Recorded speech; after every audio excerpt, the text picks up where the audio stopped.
Bienvenue. Alors aujourd'hui, je voudrais faire naître un petit peu le doute chez vous et vous interpeller.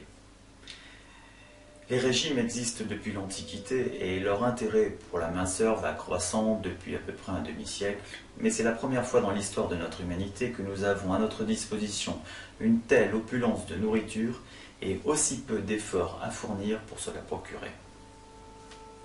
Je voudrais voir avec vous pourquoi grossit-on. Alors vous êtes nombreux à vouloir vous rassurer avec la génétique. C'est pratique, il n'y a pas de remise en cause de vos modes de vie et de la société industrielle d'une manière générale. Cela présente quand même un inconvénient majeur, c'est que c'est incurable aujourd'hui et probablement encore pour longtemps. Par contre, en tant que professionnel, je rencontre régulièrement des petits mangeurs qui grossissent ou l'inverse, qui maigrissent en mangeant mieux. Lors de mes entretiens, je n'ai encore jamais vu une personne me dire qu'il ne connaissait pas les aliments. Par contre, vous êtes extrêmement nombreux, voire très très nombreux, à manger pour calmer vos angoisses, vos peurs ou satisfaire une envie de plaisir. Je vous le dis, je vous le confirme, je vous le certifie, le problème de poids n'est jamais un problème de nourriture. Il s'agit d'une gestion difficile de vos émotions et malheureusement toujours dans un contexte de sédentarité. Bien sûr, ces propos sont à modérer, à pondérer en présence de problèmes hormonaux, thyroïdiens ou autres, ou la présence de certains médicaments. Maintenant, si la nutrition n'est pas la cause,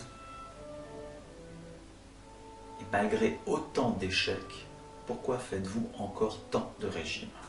Pour une raison très simple, c'est que vous êtes fragilisé, demandeur, pas toujours si motivé que vous le dites, et en face finalement un commerce toujours plus pervers pour vous manipuler. Vous êtes nombreux à y croire, il y a un effet de masse, ça rassure les suivants. L'exploitation de cette fragilité par le commerce, la recherche de la facilité par vous conduisent inexorablement à l'échec, la frustration et malheureusement la reprise de poids perdu quasiment systématiquement. Donc réussir, c'est pas quand on perd du poids, mais quand on ne le reprend pas.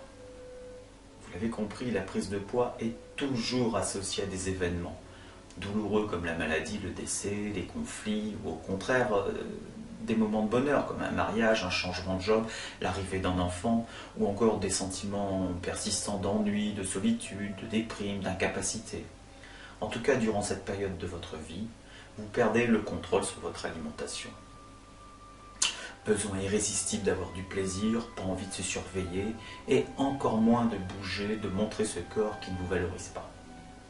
Là, inévitablement, comme tout le monde, vous grossissez, je vous rassure, vous n'êtes pas nul, ça c'est vraiment de la génétique.